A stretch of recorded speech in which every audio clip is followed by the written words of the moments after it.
하버드에서 글쓰기부터 가르치는 이유는 무엇일까? 하버드 대학교에서 글쓰기 수업을 총괄하는 토마스 젠 교수도 사고력은 글쓰기로만 기를 수 있습니다. 라고 단언하며 글을 쓰면 생각을 명료하게 정리하고 표현하는 능력을 키울 수 있다고 강조합니다. 또한 머릿속에서만 굴리면 불가능한 논리적 검증도 글쓰기로 가능하다고 말합니다. 2018년 노벨 경제학상을 공동 수상한 세계적인 창의성 전문가인 뉴욕대학교 폴 로머 교수는 창의력을 키우려면 글쓰기가 중요합니다. 라고 역설합니다. 글을 쓰면 머릿속에서만 맴돌던 모호한 생각을 구조적으로 정교하고 치밀하게 만들 수 있기 때문이라고 말입니다. 아마존 창업자이자 세계 최고 부자로 등극한 제프리 베이조스 회장은 글쓰기가 사고력을 개발하는 데 전부라고 단언합니다. 자신의 생각을 완전한 문장이나 완결된 단락으로 표현하려면 더 깊고 체계적으로 생각해야 합니다. 수치나 요점을 정리한 개조식 문장보다 서술 구조를 갖춘 글을 쓸 때 내용을 더욱 폭넓고 깊게 생각합니다. 설득력 높은 글들의 공통점은 무엇일까요? 이들의 작품은 하나같이 힘차고 설득력이 높았습니다. 핵심 내용을 먼저 제시하고 이를 보완하는 세부 내용이 뒷받침하는 형식이었지요. 스파크스 박사는 이 형식을 글 잘 쓰기 위한 원칙으로 공표하고 힘이 있는 글쓰기라고 이름 붙였습니다. 이 원칙은 딱 4단계로 구성됩니다. 하나, 핵심을 주장한다. 둘, 주장의 이유와 근거를 제시한다. 셋, 근거를 증명한다. 넷, 핵심을 거듭 주장한다.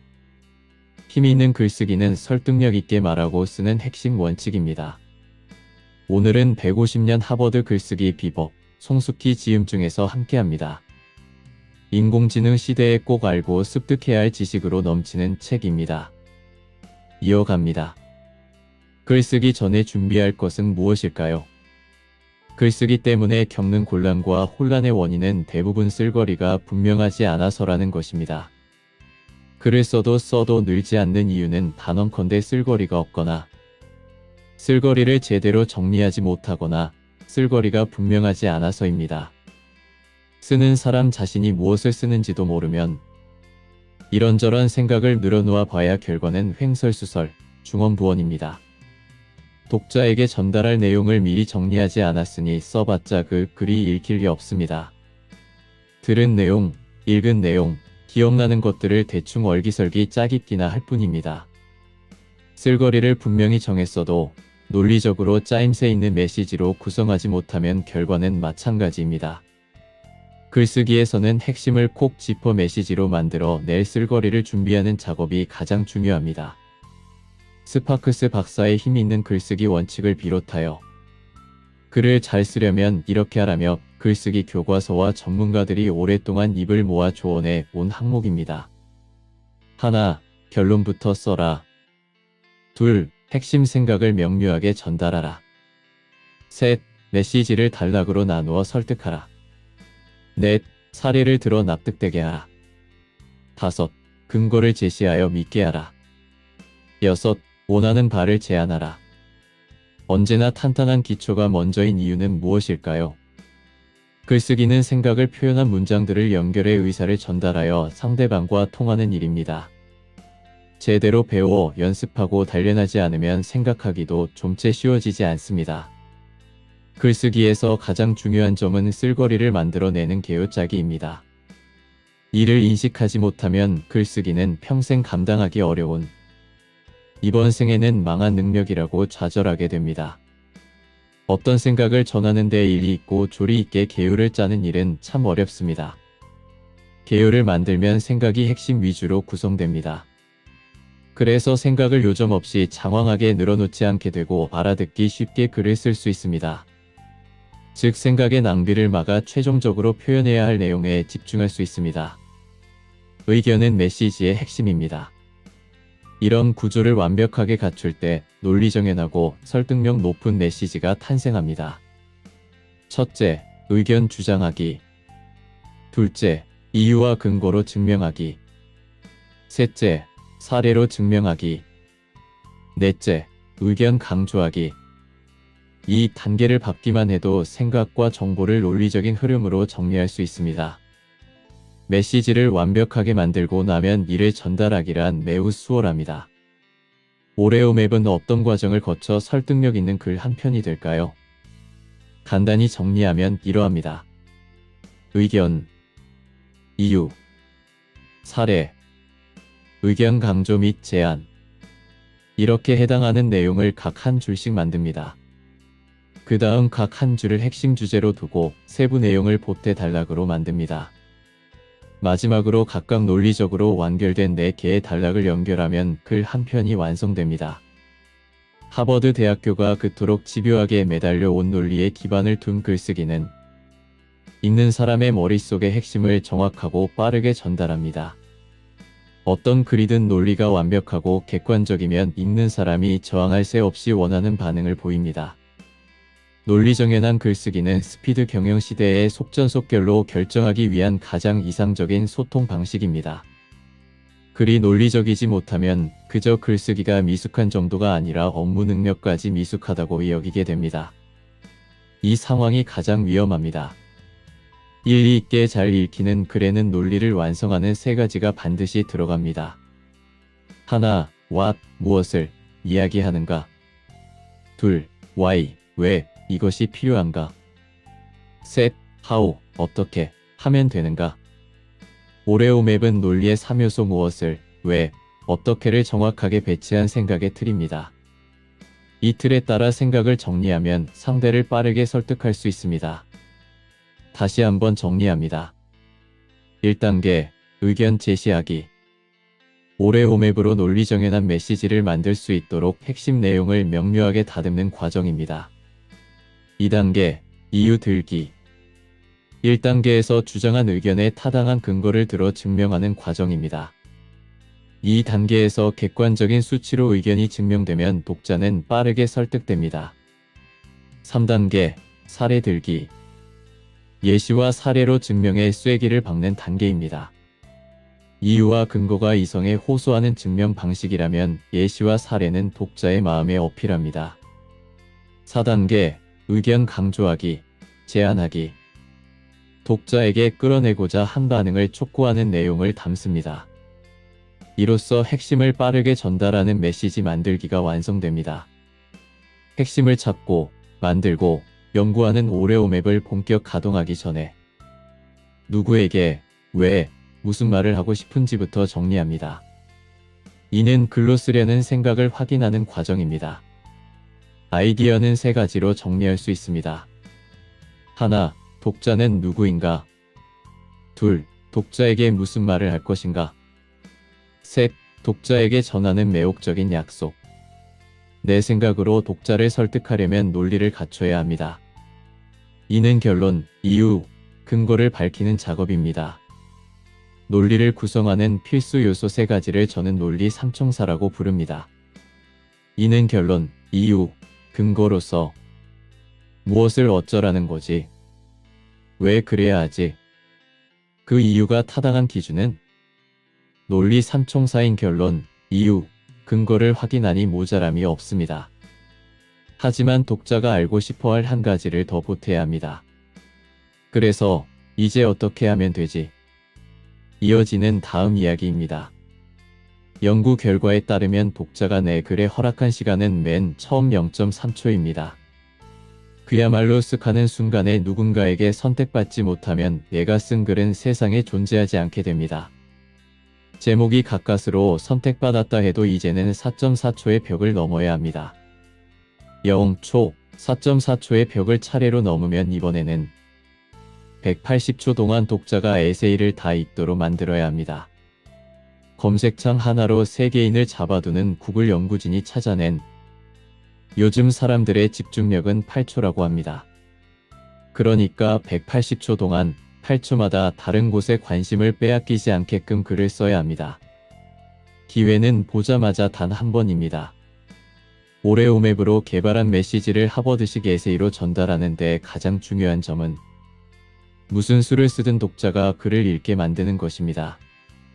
독자에게 핵심을 빠르게 전달하고 원하는 반응을 끌어내려면 우선 독자의 눈에 띄어야 하고, 독자가 에세이를 읽고 싶게 매혹해야 하고, 그리고는 필자의 제안을 접하도록 끝까지 읽기 쉽게 만들어야 합니다.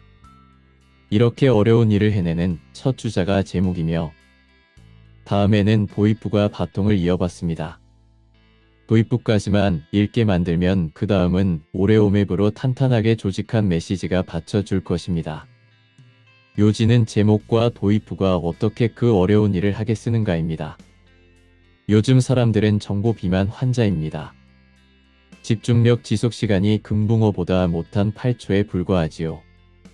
그들은 뉴스든 블로그 포스트든 광고든 이메일이든 제목만 보고 건너뜁니다.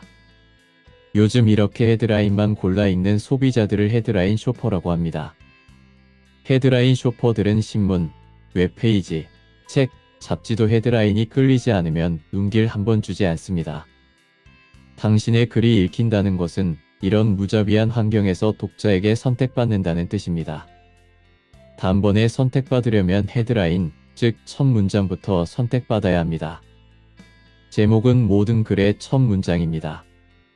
첫 문장은 두 번째 문장을 읽게 하려고 존재합니다. 두 번째 문장은 세 번째 문장을 읽게 하려고 존재하고요. 그러므로 첫 문장이 읽히지 않으면 그 다음은 전혀 없습니다. 독자에게 선택받는 첫 문장을 쓰려면 제목을 쓰지 마세요. 헤드라인을 쓰세요. 페이스북이 공유와 좋아요를 가장 많이 끌어낸 글을 분석했더니 서술형으로 쓰인 헤드라인이었다고 합니다. 폭염으로 해변은 밤에만 북적. 국내로 돌아오는 해외 유학생 급증. 휘발유 값 급등으로 자가 운전 감소. 에세이의 운명이 첫 문장인 헤드라인에 달렸다면 독자에게 0.3초 안에 읽히려면 몇 자나 써야 할까요? 저는 헤드라인을 15자 이내로 쓰게 합니다. 이 기준은 외국 영화의 한글 자막이 7자 이내로 두 줄임을 감안한 것입니다. 제목과 헤드라인의 차이는 이렇습니다. 제목은 무슨 내용인지 알린다. 헤드라인은 정보를 포함하여 읽고 쉽게 만든다. 제목에는 내용을 짐작할 정보가 없어 독자가 그냥 지나칩니다. 반면 헤드라인은 솔깃한 정보로 독자를 매혹합니다. 서울시청 홈페이지 챗봇 사용률 제고를 위한 제안. 서울시청 챗봇, 클릭률은 높은데 왜 사용률은 저조할까? 두 문장을 보세요. 어느 쪽이 확 끌리나요? 위는 전형적인 제목, 아래는 헤드라인입니다. 아래 문장이 궁금증을 자극하며 읽고 싶게 만들지요. 핵심 메시지를 이용한 헤드라인 정하기. 핵심 의견을 주장문인 하려면 하나로 정리했습니다. 정리된 핵심 의견은 그 자체로 헤드라인입니다. 집에 빨리 가려면 똑똑하게 보고하라. 보고가 똑똑해야 집에 빨리 간다. 평생 현역으로 살려면 당신의 책을 가져라. 당신의 평생을 책임지는 한 권의 책. 모은 돈 하나 없이 퇴사하려면 블로그부터 하라. 모은 돈 하나 없이 당장 퇴사하기. 이유와 근거를 활용하는 헤드라인을 정할 수 있습니다. 이유와 근거로 의견을 증명하는 헤드라인 소재가 무궁무진합니다. 이유를 묻는 용도로 쓰이는 핵심 단어들을 사용하면 애쓸 것도 없이 헤드라인을 만들 수 있습니다. 왜, 어째서, 이유, 까닭, 비결 같은 단어를 활용하여 헤드라인을 만들어 보세요. 리바이스가 150살 젊어진 비결. 하버드 출신들은 어떻게 글 쓰는가? 글 잘 쓰는 사람이 연애도 잘하는 이유는 사례를 활용해서 헤드라인을 정할 수 있습니다. 주장한 의견을 증명하려고 끌어온 누군가의 사례는 독자의 호기심을 유발하기에 훌륭한 소재입니다. 사연, 이야기, 스토리 같은 사례를 상징하는 단어를 활용해 금세 헤드라인을 만들 수 있습니다. 세계 1위 주식 투자가 워런 버핏이 글쓰기 상을 받은 사연. 무라카미 하루키가 여행기를 쓰는 방식. 백종원이 들려주는 식당 창업에 얽힌 이야기. 행동 제안을 담아 헤드라인을 정할 수 있습니다. 의견을 강조하거나 실행 방법을 제안하면 헤드라인으로 그만입니다. 특히 하는 방법 몇 가지. 하버드생처럼 글을 잘 쓰게 되는 방법 단 한 가지. 김제동식 말하기 비법 7가지. 빅마마가 제안하는 냉장고 묵은 재료로 만드는 찌개 3. 다음 내용으로 이어집니다. 하버드생이 사회 곳곳에서 탁월한 역량을 발휘하는 것은 학교에서 잘 가르쳐서가 아닙니다. 학생들이 가르쳐준 대로 잘 배워서도 아닙니다. 쓰기 위해 생각하고, 쓰기 위해 읽고, 쓰기 위해 쓰면서 지낸 4년이라는 그 절대적인 시간 덕분이라고 생각합니다. 4년 내내 쓰면서 배운 덕분이라고 여깁니다. 어떤 기술이든 능수능란하게 사용하려면 배우기만 해서는 턱도 없습니다. 시간과 공을 들여 연습해야 합니다. 하버드 신학대학원에서 글쓰기를 가르쳐 온 바버라 베이그 교수도 이렇게 말합니다. 글을 잘 쓰는데 필요한 기술을 배우지 않거나 1년의 과정을 연습하지 않은 채로 글을 쓰면 아무런 훈련이나 준비도 없이 실전 야구 경기에 나가는 운동선수와 같다. 그는 근육을 단련하려면 주 3회 이상 근육 운동을 해야 하듯 글 잘 쓰는 근육도 연습으로 단련해야 한다고 주장합니다. 기왕에 다닌 대학에서 우리도 4년 내내 글쓰기를 배웠더라면 글쓰기가 밥 먹여주는 시대가 된 지금 글쓰기가 이렇게 부담스럽지는 않을 텐데요. 다행인 점은 지금부터라도 하버드생처럼 쓰면서 배우면 길어진 인생을 지탱할 무기를 마련할 수 있다는 것입니다. 하버드 대학생처럼 쓰면서 배우는 방법 3가지입니다. 하나, 매일 정해진 시간에 정해진 장소에서 정해진 분량의 글을 쓴다. 둘, 하나의 주제를 정해 1500자 내외의 분량으로 에세이를 쓴다. 셋, 동료에게 보여주거나 글쓰기 수업에 참여하여 피드백받고 고쳐 쓰게 한다. 여기까지 150년 하버드 글쓰기 비법, 송숙희 지음 중에서 함께 했습니다. 여러 번 반복해서 이해될 때까지 읽어야 할 책으로 강추입니다. 독서하는 것은 글쓰기 위함이라는 다산 정약용의 주장처럼 글쓰기 능력은 정말 중요하다고 생각됩니다. 하루에 3억을 버는 분이 책을 쓴 이유를 알겠습니다. 좋은 책 집필해주시는 작가분에게 감사드립니다. 헤드라인 정하는 부분은 유튜브 썸네일 글 쓰는 것으로 변경했습니다. 글이 곧 영상의 대본이고 헤드라인이 썸네일 내용입니다. 끝까지 시청해주셔서 감사합니다. 잠깐의 여유가 있으시다면 영상이 마음에 드셨다면 좋아요 부탁드립니다. 감사합니다.